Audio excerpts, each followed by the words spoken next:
السلام علیکم ورحمۃ اللہ وبرکاتہ۔ الحمدللہ رب العالمین والصلاة والسلام علی رسولہ الکریم وعلی آلہ واصحابہ اجمعین، اما بعد۔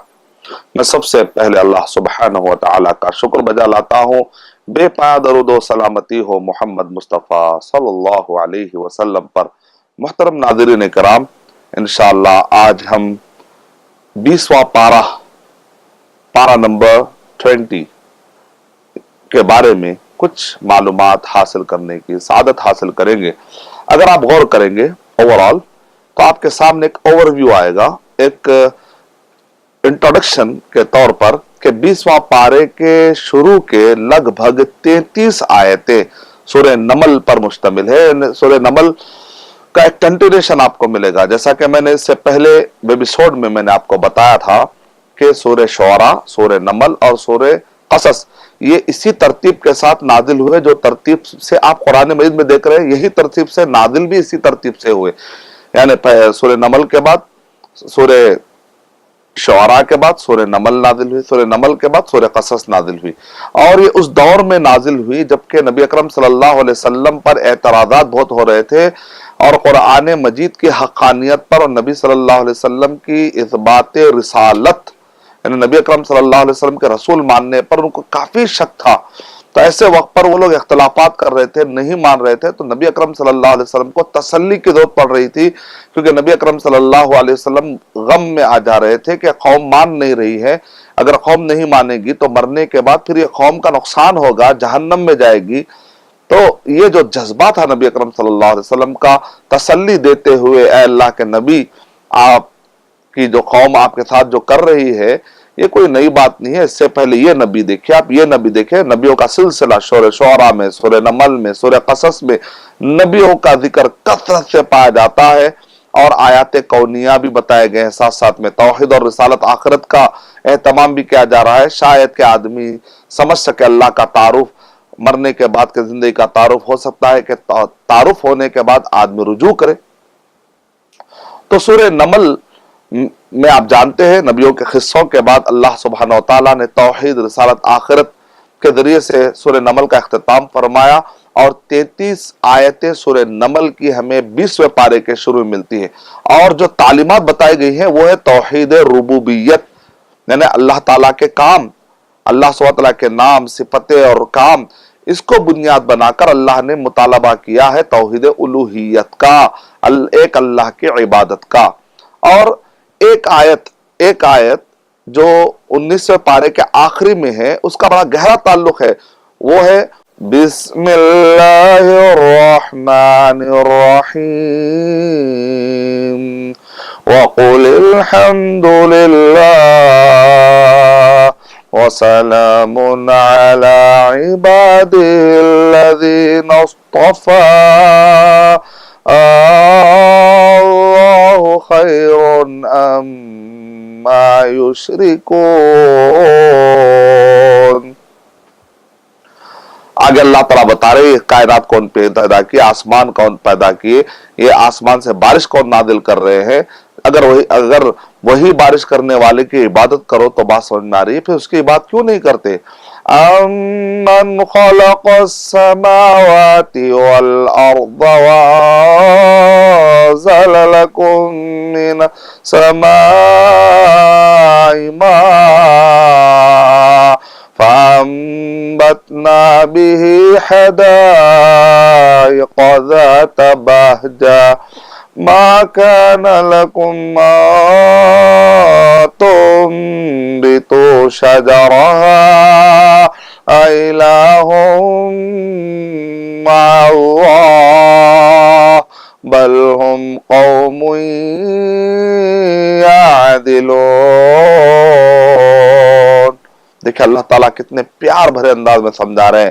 کہ وہ جس نے آسمانوں کو پیدا کیا، وہ جس نے زمین کو پیدا کیا، وہ جس نے آسمان سے پانی نازل کیا، اور وہ جو اس پانی کے ذریعے سے ایک بہترین منظر کھینچنے والے، منظر کشی کرنے والے باغات کو جو اگاتا ہے، اور تم اگا نہیں سکتے، تو بتاؤ تو صحیح پھر اللہ کے ساتھ کیا کوئی الہ ہوگا؟ بل ہم قوم یعدلون، لیکن یہ قوم ہے کہ ٹیڑھے راستے پر جا رہی ہے۔ اما جعل الارض قرارا وجعل خلالها انهارا وجعل لها رواسي وجعل بين البحرين حاجزا أإله مع الله بل أكثرهم لا يعلمون۔ اب آسمان سے پانی اترنے کی بات ہے نا، تو ذرا دیکھو زمین پر بھی غور کرو کیسے قرار پا گئی ہے، اور کیسے اس کے اندر آپ دیکھ رہے ہیں کہ اللہ تعالیٰ نے نہریں جاری کی ہے، کیسے تم دیکھ رہے ہو کہ پہاڑ اپنی جگہ پر ٹکے ہوئے ہیں، اور کس طریقے سے سمندروں میں اللہ تعالیٰ نے آڑ ڈال دی ہے۔ کیا کوئی اللہ کے علاوہ کوئی ہے جو یہ کر سکتا ہے؟ نہیں ہے۔ تو پھر تم غور کیوں نہیں کرتے؟ أَمَّن يُجِيبُ الْمُضْطَرَّ إِذَا دَعَاهُ وَيَكْشِفُ السُّوءَ وَيَجْعَلُكُمْ خُلَفَاءَ الْأَرْضِ أَإِلَٰهٌ مَّعَ اللَّهِ قَلِيلًا مَّا تَذَكَّرُونَ۔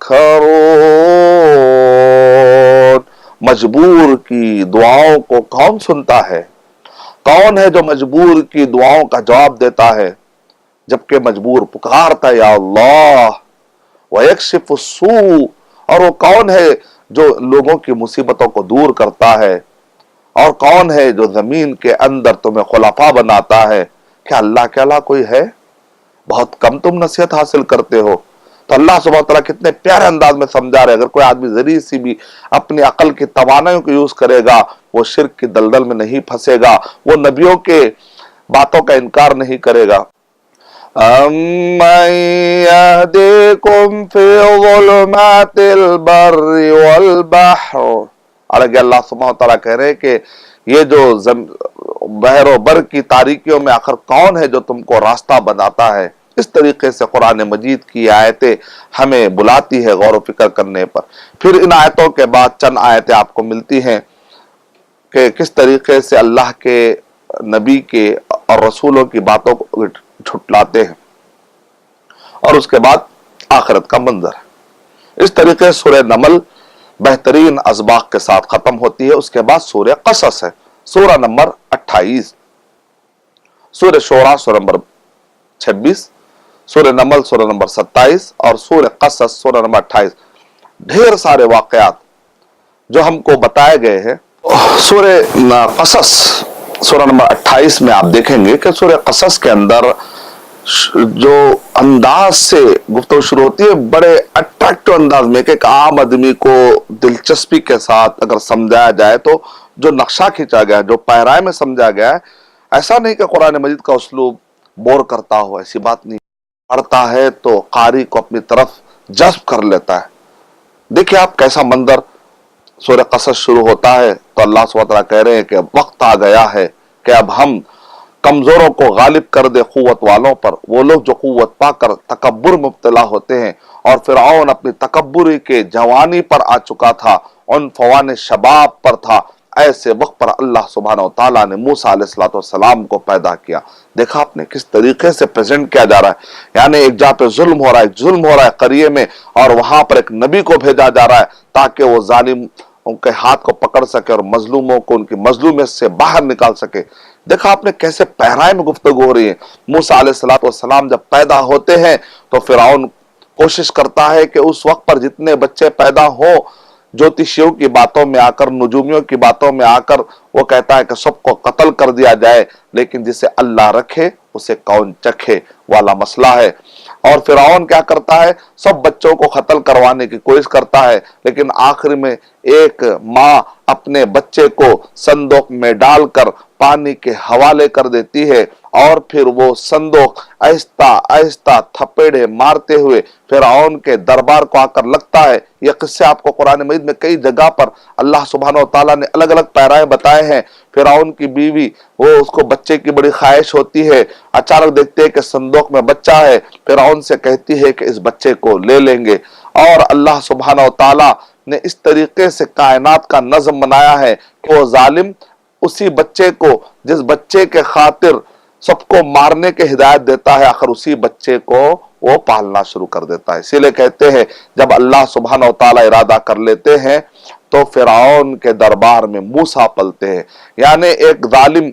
اتنا ذلیل ہوتا ہے کہ اپنے ہاتھ سے ہی ایسے بچے کو وہ پالا پوسا، فیوچر میں پھر یہی بچوں کے ہاتھ میں وہ ظالمین ختم ہونے والے ہیں۔ آخری میں وہ بچے کو پالتے ہیں، یہاں تک کہ جب بچہ دودھ نہیں پیتا ہے تو پھر واپس اس ماں کو بلایا جاتا ہے، اور پتہ چل جاتا ہے جو بہن ہے وہ جو فالو اپ کر رہی تھی وہ جا کر کہتی ہے کہ میں اس بچے کو کون دودھ پلا سکتا ہے، چونکہ میں جانتی ہوں۔ یہ ایک واقعات ہے قرآن مجید کے، جب آپ پڑھتے ہیں آخری میں اللہ سبحانہ و تعالیٰ موسیٰ علیہ السلام کو اپنی ماں تک پہنچا دیتے ہیں، اور موسیٰ علیہ السلام جب بڑے ہوتے ہیں اس کے بعد موسیٰ علیہ السلام ایک قبطی کو دیکھتے ہیں کہ وہ کافی ظلم کر رہا ہے، اس کو سمجھانے کی کوشش کرتے ہیں، تھوڑا سا غصے میں آ جاتے ہیں، تھوڑا سا جلالی انداز میں آتے ہیں، ایک مکہ پڑتا ہے تو سامنے والا ڈھیری ہو جاتا ہے، دوسرا قبطی نوٹ کر لیتا ہے، دوسرے دن پھر ایک مرتبہ بنی اسرائیل موسیٰ علیہ السلام کی مدد مانگتے ہیں، تو ایسے وقت پر موسیٰ علیہ السلام کو احساس ہوتا ہے کہ میں نے کل مار دیا تو ایک آدمی مر ہی گیا، اور اب یہ دربار تک بات جائے گی، نتیجے میں نکلے گا کہ کس نے مارا ہے، اور وہ بھی کیا ہے، فرعون کو جب پتا چلے گا کہ قبطی کو مارا بنی اسرائیل کی حمایت میں، تو موسیٰ علیہ السلام پھر وہاں سے جاتے ہیں چھپ چھپ کر۔ نبی اکرم صلی اللہ علیہ وسلم کی زندگی سے بڑی مماثلت اور بڑی سملیرٹی رکھتی ہے موسیٰ علیہ السلام کی زندگی۔ جس طریقے سے موسیٰ علیہ السلام 10 سال اپنے وطن سے جدا رہے، مدین کی طرف چلے گئے، آپ جانتے ہیں مدین کتنی دور ہے، اتنی دور چلے گئے، یعنی کہ جارڈن میں لوط علیہ السلام کا جو قوم کا جو ایریا ہے، وہ اس ایریا سے 170 کلومیٹر دور، یعنی کہ سعودی عرب کا بارڈر جو جارڈن کو آ کر لگتا ہے، اور جارڈن کا جو ایریا اصحاب الایکا جہاں تھے، یعنی شعیب علیہ السلام 2 جگہ بھیجے گئے تھے، ایک مدین اور دوسرا ہے اصحاب الایکا کی جگہ پر بھیجے گئے تھے۔ تو یہ جو ایریا پائے جاتے ہیں جارڈن اور سعودی عرب کے بارڈروں کی بات ہو رہی، تو مصر سے کتنی دور گئے ہیں مدین، اگر یہ مدین مراد لیا جائے یا پھر کوئی اور مدین ہے، واللہ اللہ بہتر جانتا ہے، لیکن یہ بات طے ہے کہ موسیٰ علیہ السلام جب گئے تو ایک نیک آدمی سے وہاں پر ملاقات ہوئی، یہاں تک کہ وہ نیک آدمی کے بیٹی سے شادی بھی ہوئی، لیکن وہ نیک آدمی شعیب علیہ السلام ہو، مفسرین نے اس رائے کو پسند نہیں کیا، کیونکہ شعیب علیہ السلام کا زمانہ بڑا قدیم زمانہ ہے، وہ نیک آدمی تھے لیکن وہی شعیب علیہ السلام تھے، اور وہ مدین میں چونکہ شعیب علیہ السلام آئے تھے،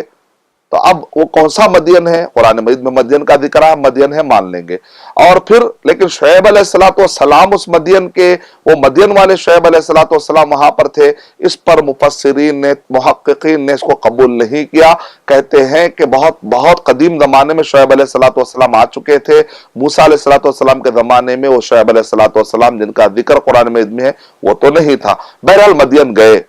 ایک دور دراز ایریا تھا، وہاں تک گئے، واپس پھر جب آئے 10 سال کے بعد، جیسا محمد صلی اللہ علیہ وسلم بھی اپنی کفار قریش نے جب نکال دیا اپنی قوم سے، یعنی اپنی جگہ سے، محبوب جگہ سے 10 سال دور رہے، جس طریقے سے موسیٰ علیہ السلام چپکے چلے گئے، نبی اکرم صلی اللہ علیہ وسلم بھی، آپ نے بھی ہجرت ویسے ہی کر لی، چپکے انداز میں، یعنی کہ بڑی مماثلت ہے۔ پھر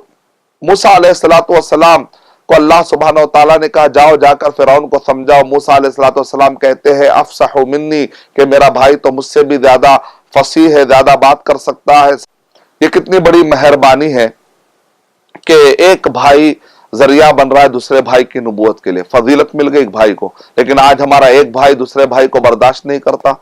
مصیبت اگر کسی بھائی کو کچھ فائدہ ہوتا ہے تو ایک بھائی دوسرے بھائی کو برداشت نہیں کرتا، حسد لگ جاتا ہے۔ یوسف علیہ السلام کے بڑے بھائی حسد میں آ گئے تھے، اللہ حفاظت فرمائے۔ تو بہرحال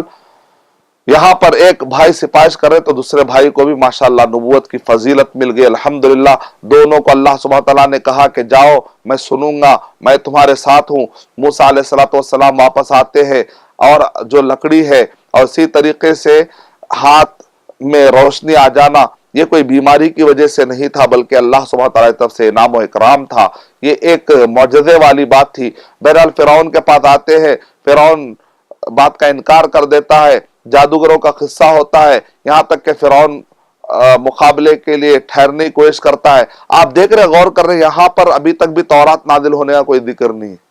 نشانیاں بتائی جا رہی ہیں، یعنی کہ تورات اترنے کا جو مرحلہ ہے وہ بہت بات کا ہے، کہ جب فرعون پورے کے فرعون تباہ ہو گئے، ڈوب گئے، اور اس کے بعد ان پر اللہ سبحانہ تعالیٰ کا عذاب نازل ہوا، تو اس سے پہلے دوسری جو نشانیاں ہیں کائنات کی، وہ نشانیاں اللہ سبحانہ تعالیٰ دکھلا رہے تھے۔ اور اس طریقے سے موسیٰ علیہ السلام، سورہ قصص پڑھنے سے موسیٰ علیہ السلام کے زمانے کے تفصیلی واقعات آپ کو نظر آئیں گے، اور درمیان میں پھر ذکر ہوا ان اہل کتاب کا جو اچھے ہیں، وہ اہل کتاب جو بہت ظالم ہیں، ان کے بارے میں گفتگو ہوتی ہے۔ پھر جب آپ پڑھتے ہیں آیت نمبر 75، 76، 77، وہاں پر قارون کا ذکر ہوتا ہے، ان قارون كان من قوم موسى فبغى عليهم وآتيناه من الكنوز ما إن مفاتحه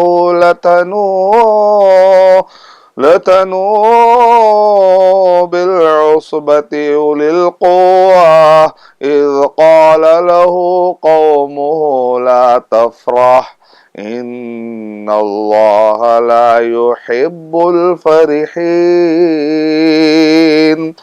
یعنی موسیٰ علیہ السلام کے زمانے میں حامان بھی تھا، قارون کو اپنے مال کا بڑا غرور تھا، فرعون کو اپنے بادشاہت کا بڑا غرور، انا ربکم الاعلی اس نے کہا۔ تو اللہ سبحانہ وتعالیٰ نے قرآن مجید میں کہا فخسفنا بہ، جب اس نے ہٹ درمی کی، جب اس نے کہا انما اوتیتہ علی علم عندی، یہ تو میرے اپنے علم کی وجہ سے دیا گیا، اس نے یہ نہیں کہا ھذا من فضل ربی، جیسا کہ سلیمان صلی اللہ علیہ وسلم، داؤد علیہ السلام نے کہا۔ یعنی کہ مالداری ملنا کوئی بری بات نہیں، عثمان غنی رضی اللہ تعالیٰ بڑے مالدار تھے، داؤد علیہ السلام اور سلیمان علیہ السلام بادشاہ تھے، بادشاہت کوئی بری چیز نہیں ہے، طاقتور ہونا کوئی بری چیز نہیں ہے، ذوالقرنین کو بھی اللہ نے طاقت دی تھی، یہ کوئی بری بات نہیں ہے، مال و جائیداد بھی کوئی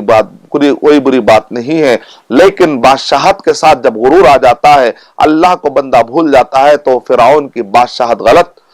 اور وہ قارون کے خزانے غلط، اور اسی طریقے سے وہ حامان کی طاقت پر وہ غرہ غلط۔ اس کا مطلب اکلا کہ اصل چیز ہے ایٹیٹیوڈ، اصل چیز ہے جب آدمی بدل جاتا ہے، آدمی اپنی اوقات یا اپنی حقیقت کو بھول جاتا ہے، وہ کہتا ہے کہ میری طرف سے قوم نے کہا لا تفرح، اترا مت، تکبر مت کر، بے شک اللہ تعالیٰ تکبر کرنے والوں کو پسند نہیں کرتا۔ وہ مالدار، وہ علم والے، وہ شہرت والے، وہ ڈگریوں والے، ان کو خبردار ہو جانا چاہیے، اگر ان کے دل میں کہیں یہ تکبر آتا ہے کہ یہ میرا ٹیلنٹ ہے، یہ میرے سکلز ہے، اللہ تعالیٰ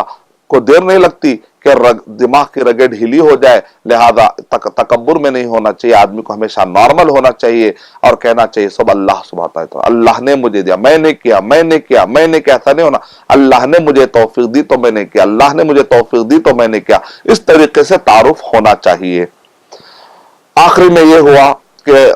حامان اور فرعون کو تو ڈبو دیا گیا، لیکن قارون کو زمین میں ڈھسا دیا گیا۔ صحیح الجامع صغیر کی روایت ہے، شیخ البانی رحمۃ اللہ علیہ نے ارشاد فرمایا، قارون ایک مرتبہ کپڑے پہن کر اترا کر جا رہا تھا تو اللہ تعالیٰ نے زمین کھول دی اور وہ زمین میں ڈھس گیا۔ نبی اکرم صلی اللہ علیہ وسلم نے فرمایا آج تک بھی وہ زمین میں ڈھستا چلا جا رہا ہے۔ دیکھا آپ نے کتنی خطرناک سزا ہے۔ اور اس کے بعد سورہ قصص ختم ہوتا ہے۔ سورہ قصص میں دو بڑے قصوں کا خاص طور سے ذکر ہے، موسیٰ علیہ السلام کے ساتھ فرعون نے کیا کیا، موسیٰ علیہ السلام کے زمانے میں قارون نے کیا کیا۔ یہ دو ہائلائٹڈ ٹاپکس ہے، اس کو ضرور پڑھیے، اس سے پتا چلے گا کہ کس طریقے سے نافرمانی کرتے ہیں۔ اور سورہ قصص ختم ہو رہا ہے آخری میں لَرَادُّكَ إِلَىٰ مَعَادٍ، یعنی نبی اکرم صلی اللہ علیہ وسلم کو اس میں خوشخبری دی جا رہی ہے کہ اللہ کے نبی جیسے موسیٰ علیہ السلام اپنے وطن عزیز کو واپس آئے، آپ کو بھی اللہ سبحانہ وتعالیٰ مکہ واپس پہنچا دیں گے۔ اس میں نبی اکرم صلی اللہ علیہ وسلم کے لیے تسلی تھی۔ اس کے بعد سورہ آتا ہے سورہ عنکبوت۔ عنکبوت کا مطلب ہوتا ہے مکڑی کا جالا، یعنی انسان پر جو آزمائشیں آتی ہیں بظاہر بڑی خطرناک آزمائشیں ہیں،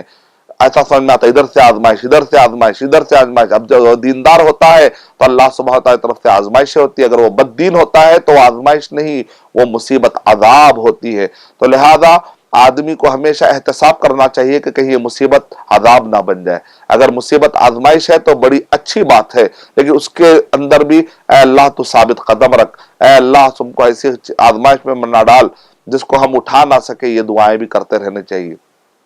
اور سورہ عنکبوت یعنی جیسے مکڑی کا جالا دیکھنے میں بڑا خطرناک پھیلا ہوتا ہے لیکن بہت آسانی سے آپ ختم کر سکتے ہیں، تو آزمائشیں بھی دیکھنے میں بڑی خطرناک اور گمبھیر نظر آتی ہے، لیکن آپ جب اللہ کی رسی کو مضبوطی سے تھام لیتے ہیں، قرآن و سنت کو پکڑ لیتا ہے ایک آدمی، ہر آزمائش سے انشاءاللہ باہر نکلتا ہے، اور ہر آزمائش اللہ تعالیٰ کے پاس ثواب لکھ دیا جاتا ہے، اور دنیا میں بھی اللہ سبحانہ تعالیٰ قادر ہے کہ اس کے آزمائشوں کو دور کر سکے۔ تو سورہ قصص کے اندر بھی آپ دیکھیں گے کہ بہت سورہ قصص کے بعد سورہ عنکبوت کا ایک بہت بڑا حصہ آپ کو 20ویں پارے میں ملے گا۔ 20ویں پارے کے اندر سورہ عنکبوت میں یہاں پر جو بات شروع ہو رہی ہے سورہ نوح علیہ السلام کے واقعے تھے۔ جنرلی نوح علیہ السلام کے واقعے کے بعد ہود علیہ السلام کا واقعہ آتا ہے، یعنی کہ ہم نے اس سے پہلے بتایا تھا نا، ایک شیٹ لیجئے اور بچے کو سمجھانے کی کوشش کریے کہ کس طریقے سے، تو شیٹ لیتے ہیں اور ایک اسکیچ پین لیتے ہیں اور قلم کو پہلے ہم کئی صورتوں میں آپ دیکھیں، آپ اس سے پہلے ہم نے کئی صورتوں میں ہم نے دیکھا نوح علیہ السلام کے بعد ہود علیہ السلام کا ذکر آ رہا، رائٹ؟ تو نوح علیہ السلام اگر ہم بغداد اور کوفہ کے ایریے میں اگر ہم مانتے ہیں، وہاں سے اسکیچ شروع کرتے ہیں تو ہود علیہ السلام تک، یعنی کہ یمن اور سعودی عرب کے درمیان قوم ہود پائی جاتی تھی، ہود علیہ السلام کے قوم، اور مدینہ مکہ یہ جو ہے ایریا، یعنی مدینہ اور سیریا کے درمیان قوم سمود پائی جاتی ہے، کہ قوم سمود اور قوم عاد کے درمیان حجاز کا ایریا آتا ہے، یعنی کہ مکہ اور مدینے کا ایریا آتا ہے۔ تو جنرلی یہ ترتیب ہوتی ہے، ایسا آتا ہے قلم، رائٹ؟ لیکن آپ دیکھ رہے ہیں یہ سورہ عنکبوت کے اندر قلم ایسے جائے گا، یعنی کہ نوح علیہ السلام کا، ابراہیم علیہ السلام کا ذکر آ رہا ہے، یعنی کہ سیریا کی طرف جاتے ہیں آپ، سیریا کی طرف، پھر لوط علیہ السلام کا ذکر ہو رہا ہے، یعنی لوط علیہ السلام اور ان کی قوم کا ذکر ہو گیا کہ جارڈن کی طرف جا رہا ہے، شعیب علیہ السلام کا ذکر، پھر موسیٰ علیہ السلام اور عاد اور ثمود، یعنی کہ جنرلی ایسا آتا تھا پہلے جغرافی بعض سوروں میں، لیکن یہ سورے میں قلم اس طریقے سے جا رہا ہے، یعنی کہ ایک الگ الگ انداز ہے، کبھی ایسے غور کروایا جا رہا ہے، کبھی ایسے غور کروایا جا رہا ہے، بدل بدل کر پیرائے میں، تاکہ آدمی ایک ہی چیز سنتا ہے تو یوزڈ ٹو ہو جاتا ہے، توجہ نہیں دیتا، غفلت میں پڑ جاتا ہے، لیکن نئے نئے انداز میں غور کروایا جا رہا ہے، کبھی تاریخی ترتیب کے حساب سے، پہلے نوح علیہ السلام آئے، پھر بعد میں جو نبیوں کا ذکر ہوا، کبھی وہ ترتیب کے حساب سے بتایا جاتا ہے، کبھی جغرافیکلی جو لوکیشن ہے اس کے حساب سے بتایا جاتا ہے، کبھی کلاک وائز جاتا ہے، کبھی اینٹی کلاک وائز جو ہے بتایا جاتا ہے۔ یہ ایک انداز ہے انسان کو غور و فکر کرنے کے لیے، بہت سارے اینگل میں، بہت سارے پیراڈیم میں، بہت سارے اینگل میں اس کو سوچنا پڑتا ہے، تب جا کے انسان کا دماغ کھلتا ہے۔ اس کو کہتے ہیں اگنائٹنگ دا تھاٹ پروسیس، کہ انسان کے سوچ کی بتیوں کو جلا دینا۔ تو قرآن میں جب پڑھتے ہیں تو انسان کو مختلف پیرائے پہ ابھارا جاتا ہے، اور کس طریقے سے سورہ عنکبوت میں بتایا گیا کہ کیسے کیسے آزمائش آئی، اور قوم کی طرف سے، اور نبی جو ہے کیسے ڈٹ کر رہے۔ تو بالکل وہی سبق کا کنٹینیشن ہم کو مل رہا ہے اگلے پارے میں انشاءاللہ۔ جب ہم 21واں پارہ پڑھیں گے تو وہاں پر سورہ عنکبوت کا کچھ حصہ پڑھیں گے انشاءاللہ، اور اسی طریقے سے سورہ روم کا کچھ حصہ پڑھیں گے۔ تو ہمارے سامنے بہت ساری باتیں، سورہ روم، سورہ لقمان، سورہ سجدہ، اس طریقے سے اگلے ایپیسوڈ میں ضرور ہماری ملاقات ہوگی انشاءاللہ، اور ہم سعادت حاصل کریں گے بہت سارے نقطوں پر گفتگو کرتے ہوئے انشاءاللہ۔ اس وقت پر بھی میں اللہ تعالیٰ سے دعا کرتا ہوں کہ اللہ سبحانہ وتعالیٰ مجھے اور آپ سب کو قرآن مجید کو اپنے سینوں میں اتارنے اور اپنے زندگیوں میں اتارنے کی توفیق عطا فرمائے، آمین۔ وآخر دعوانا الحمدللہ رب العالمین۔ السلام علیکم ورحمۃ اللہ وبرکاتہ۔